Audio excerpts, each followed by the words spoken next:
नमस्कार, मैं हूं अजय कुमार और मेरे साथ है मेरे सहयोगी विजय त्रिवेदी और फिनाज त्यागी। आज हम आपके सामने पेश करेंगे किस तरीके से जम्मू कश्मीर और साथ साथ झारखंड की जनता ने अपनी सरकार चुनने के इस पूरे प्रक्रिया को अंजाम दिया है। आपके सामने पेश करेंगे सबसे बड़ा एग्जिट पोल, जिसके आधार पर हम कोशिश करेंगे ये बताने की कि आपको किसकी सरकार बनती दिखाई दे रही है इन दोनों राज्यों में। देखा जाए तो ये दोनों राज्यों के चुनाव अपने आप में बहुत महत्वपूर्ण है। जम्मू और कश्मीर की बात करें तो भारतीय जनता पार्टी यहां अपना खाता खोलना चाहती है कि दरअसल सबसे बड़ी पार्टी के तौर पर जम्मू कश्मीर में उभर सके और मोदी के एक तरह से वेव पर आगे बढ़ते हुए जम्मू कश्मीर में भारतीय जनता पार्टी का परचम लहराता हुआ दिखाई दिए। क्या भारतीय जनता पार्टी का यह सपना साकार होता दिखाई देगा? उसके साथ साथ झारखंड में क्या वाकई में तमाम अव्यवस्थाओं के बाद और तमाम गठजोड़ की सरकारों के बाद एक मत की सरकार बनती हुई आई दिखाई देगी? क्या यहां पर भी जनता ने अब तय कर लिया था? बार बार यह कहा जा रहा था कि भाई एक पार्टी की सरकार बनती दिखाई दे।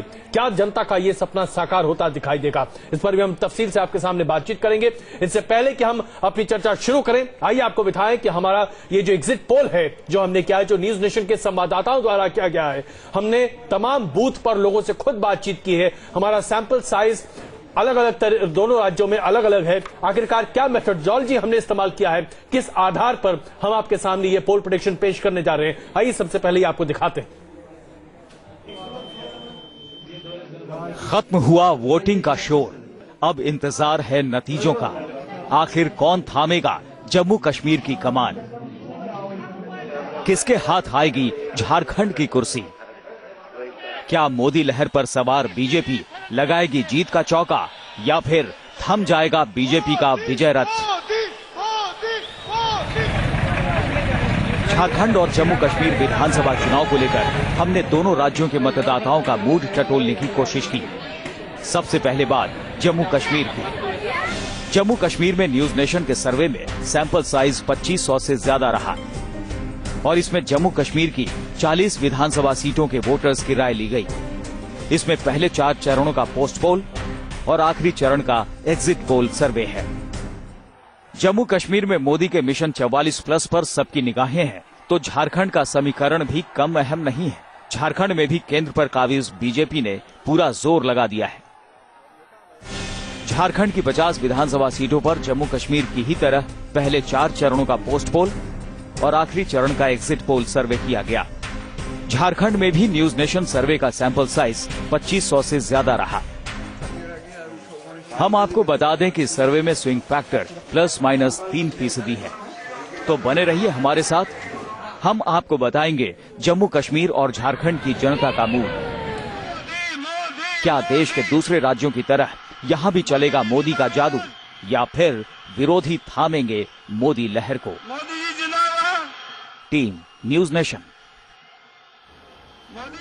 जम्मू कश्मीर और झारखंड में क्या वाकई में मोदी का जादू चलता हुआ दिखाई देगा? इसी पर लगातार हम चर्चा करते दिखाई देंगे आपके सामने।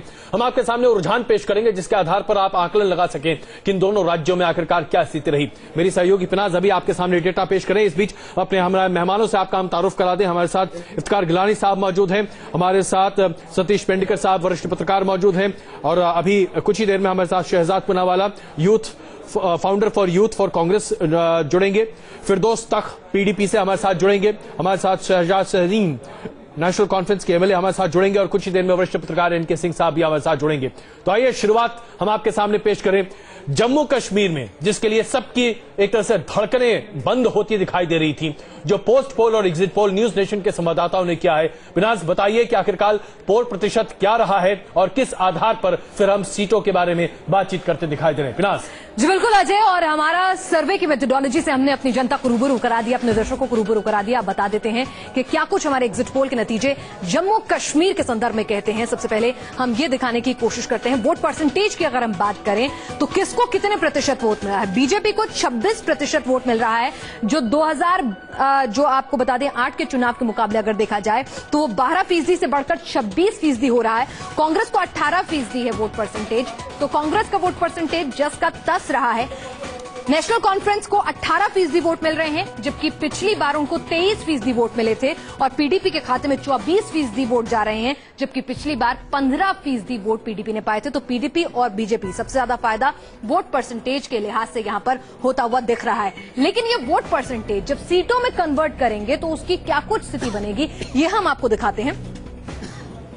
किसको कितनी सीटें मिलेंगी? बीजेपी के खाते में आपको बता दें 22 से 26, यानी कि मिशन 44, जिसको रिवाइज करके मिशन 50 कर दिया गया था, अति उत्साह के चलते, कॉन्फिडेंस के चलते, उससे काफी दूर कम से कम हमारे एग्जिट पोल में नजर आ रही है बीजेपी 22 से 26, कांग्रेस 5 से 9, नेशनल कॉन्फ्रेंस जिसको कहा जा रहा था नुकसान होगा, वो नुकसान होता हुआ दिख भी रहा है 12 से 16, और पीडीपी सबसे बड़े गेनर के तौर पर यहां इमर्ज हो रही है 29 से 33, और अदर्स के खाते में 9 से 13 सीटें यहां पर जा रही हैं। अजय, बिल्कुल फिनास, तो यहां पर स्थिति बहुत ही गंभीर बनती हुई दिखाई दे रही, क्योंकि अगर इन आंकड़ों पर हम यकीन करें और यही रुझान अगर आंकड़ों में तब्दील होते दिखाई देते हैं जब मतगणना का काम पूरा हो जाता है, यानी कि 23 तारीख को, तो विजय जी मुझे ऐसा लगता है कि स्थिति काफी गंभीर हो जाएगी जम्मू कश्मीर के लिए। किसी की भी स्पष्ट बहुमत की सरकार बनती नहीं दिखाई दे रही है जम्मू कश्मीर में। ऐसी स्थिति में क्या होता दिख रहा है आपको? बिल्कुल ऐसा ही लग रहा है। भारतीय जनता पार्टी का जो मिशन था, मिशन 44, जिसका पीनाज जिक्र कर रही थी और फिर उसको 50 में रिवाइज किया गया था, उससे बहुत दूर है भारतीय जनता पार्टी। लेकिन उसके लिए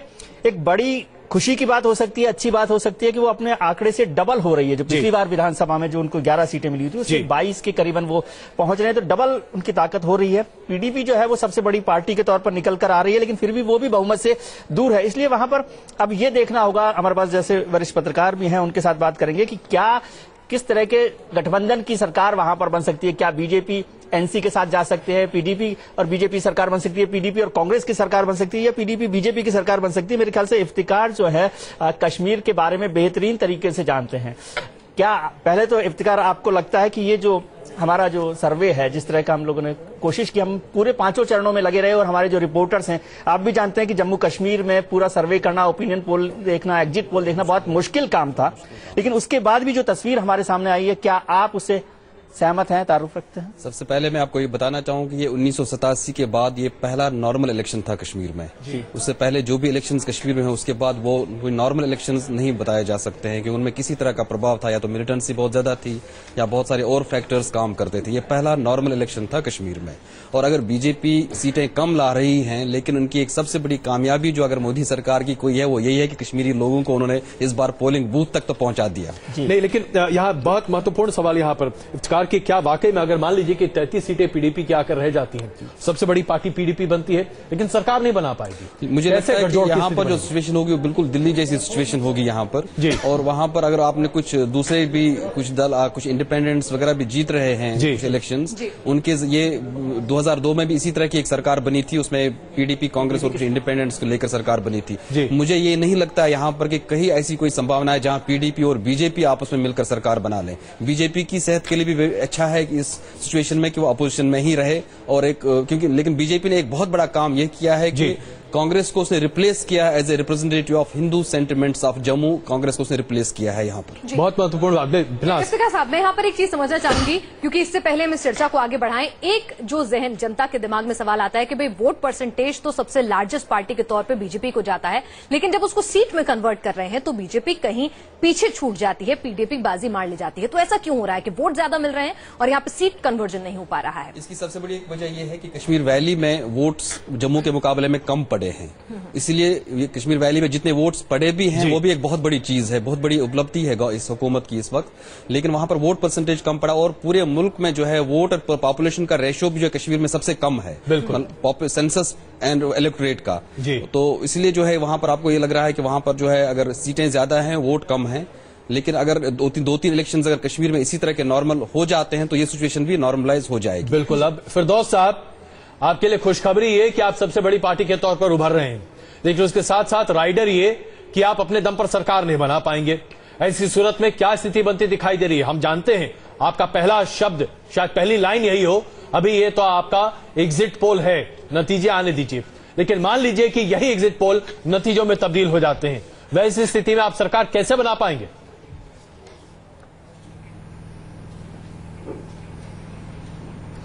देखिए, पहले तो आपका शुक्रिया, क्योंकि हमें तो पहले से पता थी कि जम्मू कश्मीर में अगर सरकार बननी है तो वो पीडीपी की बननी है। क्योंकि फेज 1 से ही रिजल्ट आना जो है वो शुरू हो गए थे जी। जिस तरह से जम्मू कश्मीर में एक मुफ्ती लहर चल पड़ी थी, उसके सामने हर जमात और हर जमात का नुमाइंदा जो है वो फीका नजर आ रहा था। तो ये बात तो आया है कि सरकार पीडीपी की आनी है, लेकिन हाँ थोड़ा सा कन्फ्लिक्ट आपके जो एग्जिट पोल है उस पर जरूर है, क्योंकि हम 33 नहीं, हम 44 का आंकड़ा जो है वो पार करने में कामयाब होंगे, इतना हम यकीन रखते हैं। चलिए, लेकिन इसमें जी मैं शहजाद से एक सवाल लेना चाहूंगा। अभी हमारे सहयोगी और वरिष्ठ पत्रकार इफ्तिकार ने शहजाद साहब ये कहा कि कांग्रेस को रिप्लेस करते हुए, हिंदू सेंटिमेंट को आगे बढ़ते हुए भारतीय जनता पार्टी वहां पर कांग्रेस की जगह ले पा रही है। इससे ज्यादा दुखद स्थिति शायद कांग्रेस के लिए कभी नहीं होगी कि जम्मू कश्मीर से कांग्रेस का नाम हटे और वहां नेम प्लेट पर बीजेपी चिपक जाए।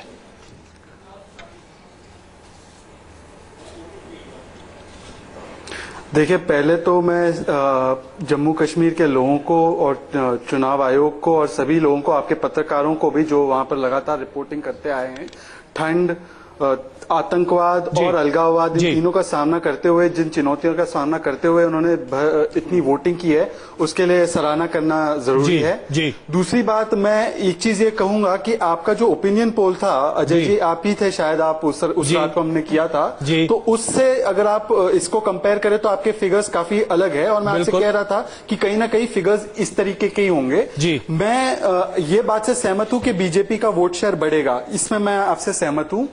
क्या उसका वोट शेयर और इतनी सीटें बढ़ेगी, ये मैं इस बात पे थोड़ा सा आपसे डिसएग्री करता हूं अभी भी। हालांकि ये भी ठीक रहेगा कि पीडीपी नंबर 1 पार्टी उभरेगी। मुझे लगता है कि कांग्रेस जो है अभी भी नंबर 2 पार्टी उभरेगी। अगर नहीं उभरती है तो इफ्तिकार जी की बात जो है वो सही साबित होगी, पर मेरे हिसाब से अभी भी जम्मू कश्मीर में कांग्रेस जो है नंबर 2 पे आएगी, क्योंकि एनसी का परफॉर्मेंस बहुत खराब रहा है। ये मेरी एक उम्मीद भी है, आशा भी है। अब 2-3 दिन के बाद पता ही चल जाएगा इस बार। कांग्रेस साथ पहले ही छोड़ गई थी, और अब अगर हम बात करें तो एग्जिट पोल हमारा आपकी स्थिति बहुत अच्छी नहीं दिखा रहा है। सत्ता से तो आप बाहर हो रहे हैं, वो भी काफी बुरी तरह से। तो ऐसे में विकल्प क्या बनेगा? किसी की सरकार बनवा देंगे क्या?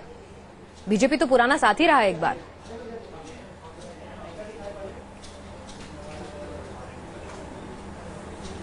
देखें, जहां तक आज के इस 5th फेज के इलेक्शन का ताल्लुक है जी, और इस 5th फेज में जहां तक कांग्रेस का ताल्लुक है कि कांग्रेस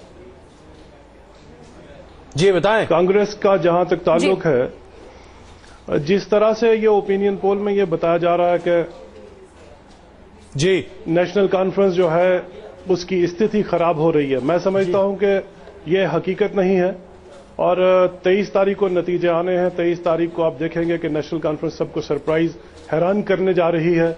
जहां तक पिछले 4 फेजेस का सवाल है, इन 4 फेजेस में सज्जाद साहब जरा ये बताइए कितना हैरान करने के लिए तैयार हैं आप? नेशनल कॉन्फ्रेंस कितना हैरान कीजिएगा। चलिए, हमारे एग्जिट पोल के हिसाब से आपको 12 से 16 सीटें मिल सकती हैं। आपके हिसाब से क्या लगता है? 23 तारीख को हम आपसे फिर बात करेंगे। नेशनल कॉन्फ्रेंस जी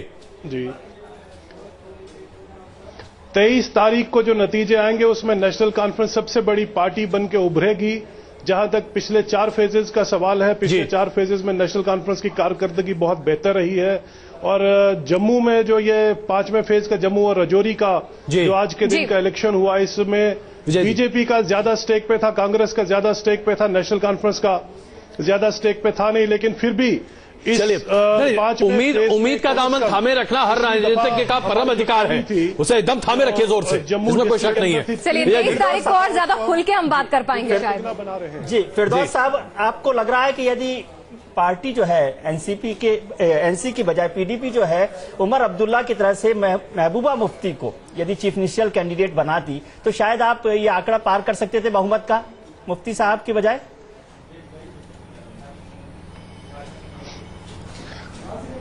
देखिए, ऐसी बात नहीं है। लोगों ने जम्मू कश्मीर में 2 चीज़ों पर जो है इस बार चुनाव हुए हैं। एक तो लोगों ने एक सिस्टम के खिलाफ, एक करप्ट निज़ाम के खिलाफ वोट किया है, और एक ऐसी जमात के खिलाफ वोट किया है जिसने जम्मू कश्मीर को हमेशा जुल्म, जबर और ज़्यादतियों के सिवा शायद ही कुछ दिया है। और दूसरी वजह ये थी कि जो लोग इस बार नहीं देखिए, पीडीपी सबसे बड़ी पार्टी बन रही है फिरदौस साहब, लोग बाहर साहब पीडीपी सबसे बड़ी पार्टी बन रही है, इसमें कोई शक अभी कम से कम इसको होता नहीं दिखाई दे रहा। सवाल यहाँ पर बहुत सीधा था, क्या महबूबा मुफ्ती को अगर आप युवा मुख्यमंत्री के तौर पर प्रेजेंट करते तो लोग आपसे ज्यादा जुड़ते, या आपको लगता है कि अभी भी मुफ्ती साहब ही आपके सबसे ट्रस्टेड? इजाजत दें, बहुत लंबा बोल रहे हैं, वक्त बहुत कम है सर। मैं इसी बात जी मैं इसी बात का जवाब आपको दे रहा था कि दो चीजों पर इस बार चुनाव हुए हैं। एक तो ये कि लोगों ने नेशनल कॉन्फ्रेंस के खिलाफ वोट किया है, दूसरा ये कि लोगों को ये बात पता थी कि अगर जम्मू कश्मीर को इस हालात से कोई बाहर निकाल सकता है वो सिर्फ और सिर्फ मुफ्ती मोहम्मद सईद साहब की जात है जी। इसलिए पीडीपी ने पहले ही ये बात का ऐलान कर चुके हैं और पीडीपी यानी आपको भरोसा है कि आपने जो चुनाव किया बिल्कुल सही है। जो चीफ मिनिस्टर कैंडिडेट है मुफ्ती साहब, he has the capability and चलिए हम उम्मीद करते हैं कि आप जो चुनाव करें बिल्कुल सही होगा। सतीश जी, आपकी क्या टिप्पणी? देखिए, आप यही जो सवाल मुफ्ती मोहम्मद सईद के बारे में पूछ रहे थे, तो ये कहा जाता है कि पार्टी ने जानबूझकर जो है मुफ्ती को मुख्यमंत्री पद के उम्मीदवार के तौर पर प्रस्तुत किया। इसकी वजह यह है कि जो देश के बाकी हिस्सों में युवाओं की जो राजनीति का अनुभव है बहुत अच्छा नहीं है। चाहे वो राहुल गांधी हो, चाहे अखिलेश हो, इन लोगों ने कोई बहुत अच्छी सरकार नहीं दी है। जबकि मुफ्ती उमर अब्दुल्ला हो, तो जबकि दूसरी तरफ जो है मुफ्ती मोहम्मद सईद ने जो 3 साल सरकार चलाई उसको बहुत अच्छी सरकार माना जाता है और वो एक बड़ी इंक्लूसिव किस्म की सरकार थी, ऐसा भी माना जाता है। इसलिए पार्टी ने सोचा था कि महबूबा मुफ्ती के बजाय जो है वो मुफ्ती मोहम्मद सईद जो हैं उन्हें मुख्यमंत्री के तौर पर जो है वो प्रस्तुत किया जाए। और एक बात मैं और बता देता हूं कि मोदी हमेशा कहते रहे बाप बेटे की सरकार और बाप और बेटी की सरकार, तो एक फैक्चुअली रॉन्ग है ये, क्योंकि कभी महबूबा मुफ्ती सरकार में नहीं रही ना। तो इस मामले में मुफ्ती मोहम्मद सईद को जानबूझकर पेश किया गया मुख्यमंत्री के तौर। आपने जो शुरुआत की कि चुनाव में बहुत अच्छे तरह से वोटिंग हुई है और पूरे लोग जो है निकल कर आए हैं, सबसे बड़ा सवाल है आपने भी उस टेररिज्म को देखा है और झेला भी है, मैं उस बात का जिक्र नहीं करना चाहता, एक बुरा दौर निकला है। क्या आपको लगता है कि जम्मू कश्मीर इन चुनावों के बाद आतंकवाद के दौर से निकल रहा है? देखिए, मैंने इसीलिए पहले ही कहा आपको कि 1987 का जो इलेक्शन हुआ था कश्मीर में, जो एक टर्निंग पॉइंट था कश्मीर की हिस्ट्री का, उसके बाद उस इलेक्शन में जिस तरह से काउंटिंग हॉल्स को हाईजैक किया गया था और उसके बाद ही तो मिलिटेंसी का एक दौर शुरू हुआ जिसमें तकरीबन अभी तक कई लाख लोग मारे जा चुके हैं। उसके बाद से ये एक इलेक्शन हुआ है कश्मीर में जो एक दूसरा टर्निंग पॉइंट है कश्मीर की हिस्ट्री का। और अगर इस इलेक्शन में वो जिसने जिसको वोट दिया है अगर वो रिप्रेजेंट नहीं होता है काउंटिंग हॉल्स में, तो एक और दौर शुरू हो सकता है कश्मीर में। कश्मीर की हिस्ट्री का एक टर्निंग पॉइंट है ये इलेक्शन। इलेक्शन कई मायनों में इतिहास रच रहा है। बिल्कुल, एक कुछ डेटा हम अभी यहाँ पर फिलहाल सामने रखना चाहेंगे। हमने कई सवाल पूछे थे अपने तमाम रिस्पोंडेंट से, उनमें से 2 सवाल महत्वपूर्ण सवाल हम अभी अपने दर्शकों को भी दिखाना चाहेंगे कि आखिरकार लोगों ने किन मुद्दों को ध्यान में रखकर इस बार मतदान की प्रक्रिया में हिस्सा लिया। सबसे महत्वपूर्ण सवाल जो हमने उनसे पूछा था, पहला सवाल जो हम आपके सामने पेश कर रहे हैं, क्या धारा 370 दिमाग में था? ये हम आपके सामने पेश कर रहे हैं कि चुनाव में सबसे बड़ा मुद्दा क्या रहा, इसका हम आपके सामने पेश करेंगे। कि सबसे पहले आइए जरा देखिए कि किस तरीके से सबसे बड़ा मुद्दा आखिरकार जम्मू कश्मीर में लोगों के लिहाज से क्या है। रोजगार यानी कि बेरोजगारी वहां पर कितने बड़े पैमाने पर है, यह आप देख सकते हैं। 41% लोगों का यह मानना था और महंगाई 19%। इसका मतलब आप तय कर सकते हैं कि आखिरकार लोगों ने किस आधार पर वहां पर वोट किया है। यहां पर हम अपने पैनलिस्ट से भी यह समझना चाहेंगे। सतीश जी, रोजगार सबसे बड़ा मुद्दा निकल कर आया है। नरेंद्र मोदी बार बार वहां पर अपने तमाम भाषण में कहते रहे कि हम जो सिक यूनिट्स हैं पीएसयू के उनको ठीक करने की कोशिश करेंगे, रोजगार के अवसर वहां मुहैया कराएंगे, विकास की बात करते दिखाई दे रहे थे। क्या आपको लगता है कि यह वजह हो सकती है कि खास करके जम्मू के क्षेत्र में भारतीय जनता पार्टी को बढ़त ज्यादा मिलती दिखाई दे, या आपको लगता है कि दरअसल भारतीय जनता पार्टी को जो भी बढ़त मिलती दिख रही हो या अगर मिल रही हो वो पोलराइजेशन की वजह से? नहीं, पोलराइजेशन तो देखिए एक मुद्दा है ही, लेकिन मोदी ने 2 काम किए। एक तो उन्होंने जो विकास का मुद्दा उठाया, ये सबको आकर्षित करता है। मुझे लगता है कश्मीर के लोगों को भी आकर्षित करता है, भले ही उतने बड़े पैमाने पर नहीं जी। और दूसरी बात, बेरोजगारी का मुद्दा उठाकर तो उन्होंने एक तरह से कश्मीर की नब्ज पर हाथ रख दिया है कि जो है हर किसी को रोजगार चाहिए, खासकर युवाओं को तो रोजगार चाहिए ही चाहिए। लेकिन हुआ ये कि इसमें वो लागू कैसे करेंगे। मुझे लगता है कि कश्मीर जैसे राज्य में अगर धारा 370 जब तक लगी रहती है तब तक विकास हो ही नहीं सकता है। कोई भी चीज जो है वो जम्मू कश्मीर हम उस पर भी चर्चा जरूर करेंगे। उसको लेकर बीजेपी खुद ही क्लैरिटी नहीं है। बीजेपी की सबसे बड़ी गलती है कि उसने धारा 370 को नकार दिया। कम से कम फिनाज, हमें लगता है कि शहजाद से हमें एक सवाल जरूर लेना चाहिए। बिल्कुल, शहजाद पूनावाला जी, क्या आप लोग अब मानने लगे हैं कि जो राज्य पंडित नेहरू के बहुत करीब था, जिसे लेकर इंदिरा गांधी हमेशा बहुत ही आश्वस्त रहती थी, जिसे लेकर राजीव गांधी ने बार बार अपनी टिप्पणियां सामने रखी और गांधी परिवार का विशेष जुड़ा रहा, आज वो राज्य आपके हाथ से फिसल गया पूरे तरीके से और ये आप ही की करनी है। कश्मीरी पंडित के नाम पर चलाती रही कांग्रेस जी।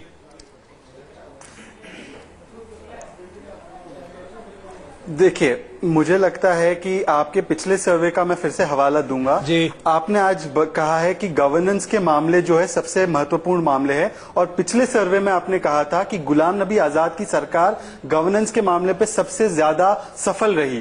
तो जम्मू कश्मीर के लोगों के लिए करने के लिए जब बात आई तो वो पिछली कांग्रेस की सरकार से जिसने किया था। देखिए, मोदी जी बड़ी बड़ी अच्छी बात है। आपको एक बार करेक्ट कर दूं, वो सर्वे में उनकी गवर्नेंस का जिक्र नहीं था, उसमें था कि क्या सबसे लोकप्रिय नेता मुख्यमंत्री के तौर पर कौन होगा, उसमें गुलाम नबी आजाद का नंबर ऊपर था, उसमें गवर्नेंस का जिक्र नहीं था गुलाम नबी आजाद का। जी ठीक है, मैं समझता हूं अपनी अंडरस्टैंडिंग से कि जम्मू कश्मीर के लोगों ने उनको लोकप्रिय इसलिए समझा होगा क्योंकि उन्होंने गवर्नेंस के मामलों पे डिलीवर किया और आज भी हम वही मामलों को उठाकर ले जा रहे लोगों के पास। 6 महीने में आपने देखा है कि क्या वादे किए गए, काले धन पे हो, रोजगार पे हो, जीडीपी पर हो, सारी चीजों पे इन्होंने वादे बहुत अच्छे किए। जम्मू कश्मीर के चुनाव हमेशा कश्मीर की घाटी के लोगों को मुद्दा बनाकर और कश्मीर को कि देश भर में क्या अलग तरीके से प्रोजेक्ट करके ही लड़े जाते रहे थे। तो क्या ये जो चुनाव के एग्जिट पोल के जो हमारे कम से कम जो नतीजे हैं, जिस ओर इशारा कर रहे हैं, बीजेपी जिस तरह से मर्ज कर रही है, क्या वो संकेत दे रही है कि वहां की क्षेत्रीय पार्टियों को भी समझना होगा कि जम्मू कश्मीर की जनता भी वही चाहती है जो देश चाहता है, विकास। हम इस चर्चा को जारी रखेंगे, लेकिन हम यहां पर रुक रहे हैं कुछ देर के लिए। आप हमारे साथ बने रहिए क्योंकि अब इसके बाद ब्रेक से तुरंत वापस आने के बाद हम चर्चा शुरू करेंगे झारखंड की, जहां उसके बाद हम विस्तृत चर्चा करेंगे जम्मू कश्मीर की भी और झारखंड की भी। लेकिन झारखंड का एग्जिट पोल क्या कहता है, वहां किसकी सरकार बनती हुई दिखाई दे रही है, लगातार देखते रहिए न्यूज नेशन का एग्जिट पोल।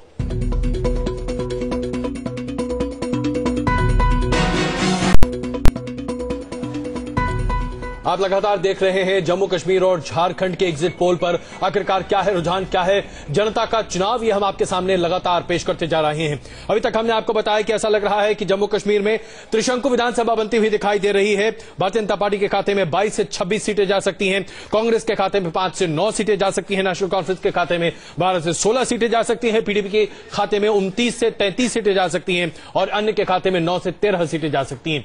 सबसे बड़ी पार्टी बनने के बाद भी ऐसा लगता है कि पीडीपी अपने दम पर सरकार नहीं बनाती हुई दिखाई देगी। इस बारे में चर्चा लगातार हम कर रहे हैं। इफ्तिखार गिलानी हमारे साथ मौजूद है, सतीश पेंडकर, शहजाद पूनावाला कांग्रेस से और फिरदौस तख और सज्जाद शहीन नेशनल कॉन्फ्रेंस से इस वक्त हमारे साथ मौजूद हैं। लेकिन आइए सबसे पहले हम आपको लेकर चलते हैं हमारे वॉर रूम में। हम लगातार आपको यह बता रहे हैं कि ये जो एग्जिट पोल है न्यूज नेशन के संवाददाताओं द्वारा किया गया है, इसलिए इसकी विश्वसनीयता पर कहीं से भी कोई सवाल नहीं उठाया जा सकता। आखिरकार हमने ये कैसे किया है, सबसे पहले चलते हैं सहयोगी विवेक के पास। विवेक। शुक्रिया अजय जी। आइए हम जानते हैं कि आखिरकार हमने एग्जिट पोल को, सबसे बड़े एग्जिट पोल को, न्यूज नेशन के एग्जिट पोल को किस तरह से अंजाम दिया। हमारे सहयोगी इस वक्त हमारे साथ भावना है, हमारे साथ पुर्नेंदु जी, हमारे साथ रवि हैं और हमारे साथ पल्लवी हैं। पुर्नेंदु जी, आपसे जानना चाहेंगे किस तरह से आपने इस एग्जिट पोल को और हमारे संवाददाताओं ने इस एग्जिट पोल को अंजाम दिया। जी विवेक, इस एग्जिट पोल को हमने इस तरीके से किया है कि ये पूरा जो चुनाव था झारखंड में और जम्मू कश्मीर में वो 5 फेज में बटा हुआ था। तो हमने जो शुरुआत के 4 फेज लिए हैं वहां पोस्ट पोल किया है और लास्ट फेज में हमने इसको एग्जिट पोल किया है और इसमें हमने तमाम क्वेश्चंस लिए थे ताकि हम डेटा को क्रॉस चेक कर सकें, बहुत सारे इश्यूज और उनपे लोगों की राय ली गई ताकि एक बड़े स्तर पे हम लोगों की राय जान सके और उस आधार पर एनालिसिस कर सके। हमने रैंडम सैंपलिंग की है, हमने दोनों ही स्टेट में 2500 से ज्यादा सैंपल लिए हैं जो कि एक रिप्रेजेंटेशन के लिहाज से काफी बेहतर है। साइंटिफिक तरीके से हमने उन सैंपल्स का चुनाव किया है। इस तरीके से पूरा डेटा कंपाइल हुआ है, हमने वेब फॉर्म में पूरा फीड किया है पूरा डेटा, हमारी पूरी टीम के लिए काम कर रही थी और इस तरीके से फाइनल एक कैलकुलेशन के बाद हम इस नतीजे पे पहुंचे हैं कि झारखंड में बीजेपी बहुमत पाने जा रही है और जम्मू कश्मीर में हम जम्मू कश्मीर में मसला क्या है, एक छोटा सवाल एक छोटा सा जवाब चाहेंगे भावना जी आपसे। जम्मू कश्मीर में मेन मसला जैसे आर्टिकल 370 है, उस पर लोगों ने बहुत वोट किया है। और मेन मुद्दा अगर हम बोलें किस मुद्दे पे वोट किया है, तो एम्प्लॉयमेंट सबसे बड़ा मुद्दा रहा है। लगभग 41% जो लोग थे उन्होंने बोला है कि एम्प्लॉयमेंट एक सबसे बड़ा इशू था जिस पर लोगों ने वोट डाले। तो अजय जी, एम्प्लॉयमेंट एक बड़ा मसला रहा है और सबसे ज्यादा वोटिंग एम्प्लॉयमेंट और 370 के मसले पर हुई है। बिल्कुल। एनके सिंह साहब वरिष्ठ पत्रकार इस वक्त हमारे साथ जुड़ चुके हैं। सिंह साहब, अभी तक जो हमारे रुझान सामने आ रहे हैं, ऐसा लगता है कि त्रिशंकु विधानसभा के अलावा कोई और रास्ता कम से कम जम्मू कश्मीर में बनता हुआ नहीं दिखाई देता। ऐसे में क्या लगता है आपको, पीडीपी क्या भारतीय जनता पार्टी के साथ जा सकती है या फिर Bharatiya Janata party national conference के साथ सरकार बना सकती है? क्या कुछ हो सकता है? आसार क्या लग रहे हैं आपको? देखिए, बहुत कुछ तो डिपेंड करेगा कि सीटों का कंपोजिशन क्या है, लेकिन एक बात सही है कि भारतीय जनता पार्टी एनसी साथ में पहले भी रह चुकी है, तो इसलिए एक वो नेचुरल कॉम्बिनेशन बन सकता है। और दूसरी तरफ दूसरा कॉम्बिनेशन पीडीपी और कांग्रेस का भी बन सकता है, क्योंकि पॉलिटिक्स पे आप जानते हैं कि कोई भी अछूत नहीं होता है जी, लिहाजा ये पॉसिबिलिटी भी है। तो बहुत कुछ डिपेंड करेगा कि नंबर्स कैसे कर रहे हैं, लेकिन एक बात साफ है, एक स्ट्रांग, अगर जो भी पार्टी बने, जो भी पार्टी का कॉम्बिनेशन बने, एक स्ट्रांग अपोजिशन होगा। और मुझे लगता है कि तब बीजेपी जिस तरह एक इंटरनेशनल मैसेज जाएगा, वो बीजेपी के लिए बहुत पॉजिटिव होगा। और एक स्वस्थ अपोजिशन की भूमिका बीजेपी भी निभाएगी और पीडीपी भी निभाएगी। अगर मान लीजिए पीडीपी नहीं बनाती है, बीजेपी और एनसी बनाते हैं, उस केस में भी एक अच्छी भूमिका अपोजिशन की निभाएगी। मुझे लगता है पहली बार ये उसके इतिहास में होगा कि एक डेवलपमेंट ओरिएंटेड पूरा का पूरा गवर्नमेंट होगी, और अगर वो कहीं बदलना भी चाहेगी तो अपोजिशन उसको सीधे ट्रैक पे रखेगा।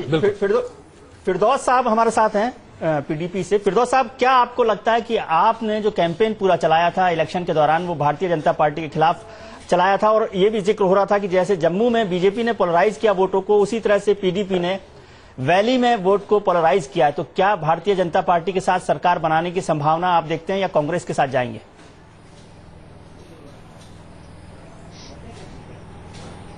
देखिए, पहले तो आप जो ये कह रहे हैं कि हमने पोलराइजेशन बीजेपी की तरह किया, तो ये तो सरासर गलत है, क्योंकि पीडीपी ही शायद एक ऐसी जमात है जम्मू कश्मीर में जो ना तो रीजनल या रिलीजियस या कम्युनिटी बेस्ड पॉलिटिक्स करती है। हमने साफ तौर पर अपना विजन डॉक्यूमेंट पेश किया है लोगों के सामने, और लोगों को न सिर्फ अपना विजन दिखाया है, बल्कि जो हमारी पार्टी की कारकर्दगी सिर्फ 3 सालों में रही है जी, और मुफ्ती साहब ने जो 3 सालों में जम्मू कश्मीर के लिए किया है, उस सब के नाम पर जो है हमने लोगों से वोट मांगा है। तो ये बात कहना कि हमने कश्मीर में पोलराइजेशन की, ये सरासर गलत होगा। हाँ, हमने डेवलपमेंट के नाम पर, हमने प्रॉस्पेरिटी के नाम पर लोगों से वोट मांगा है और एक विजन डॉक्यूमेंट लोगों के सामने रखा है। जहां तक सवाल ये है कि क्या अलायंस हो सकता है या नहीं हो सकता है, ये आंकड़ों की बात है। अभी तो सिर्फ एग्जिट पोल के आंकड़े आए हैं। चलिए, सज्जाद साहब भी हमारे साथ लगातार जुड़े हैं। सज्जाद साहब, जिस तरह से जाहिर सी बात है, अगर एग्जिट पोल के नतीजों पर हम इनको सही मानते हुए चर्चा करें, तो कहीं ना कहीं नेशनल कॉन्फ्रेंस एक यूथ लीडर होते हुए भी, उसके बावजूद भी डेवलपमेंट के मोर्चे पर नाकाम रही। और कहीं ना कहीं बाढ़ के दिनों में जिस तरह से हमने देखा सरकार के खिलाफ नाराजगी जो खुलकर सामने आई, और केंद्र जिस तरह से इंटरवीन करता हुआ नजर आया, तो तमाम फैक्टर्स कहीं ना कहीं गलतियां आपकी काफी रही।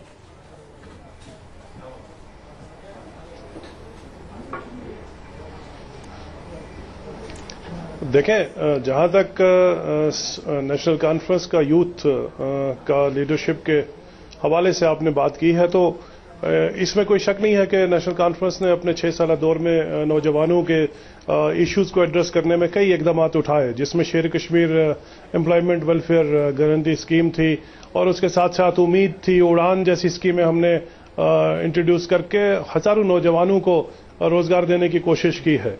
और जहां तक आपके दूसरे सवाल का ताल्लुक है कि सैलाब के बाद लोगों का नेशनल कॉन्फ्रेंस अभी भी नहीं समझ पाई, इसमें कोई शक नहीं। अच्छा, चलिए, इसमें कोई शक, मैं आप दोनों के सामने, नतीजे आपके हाथ में क्यों नहीं जा रहे? सैलाब आया, सैलाब नहीं, बिल्कुल। देखिए, अच्छा, आइए जरा हम आप दोनों के सामने, यानी कि फिरदौस साहब और सज्जाद साहब, आप दोनों के सामने एक मुखर सवाल रख रहे हैं। ये बताइए कि भारतीय जनता पार्टी को रोकने के लिए, नहीं, भारतीय जनता पार्टी को रोकने के लिए आप दोनों पार्टियां क्या कर सकती हैं? फिरदौस साहब, भारतीय जनता पार्टी को सरकार बनाने से रोकने के लिए आप क्या कर सकते हैं? जहां तक पीडीपी,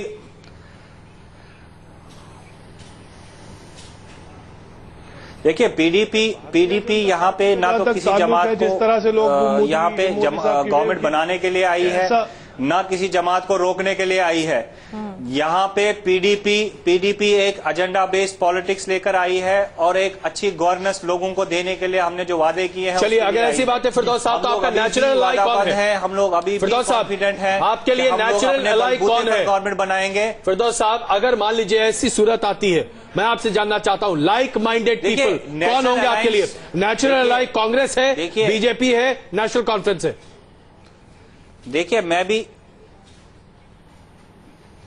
देखिए यहाँ पे लाइक माइंडेड नहीं होता, पॉलिटिक्स में लाइक माइंडेड नहीं होता।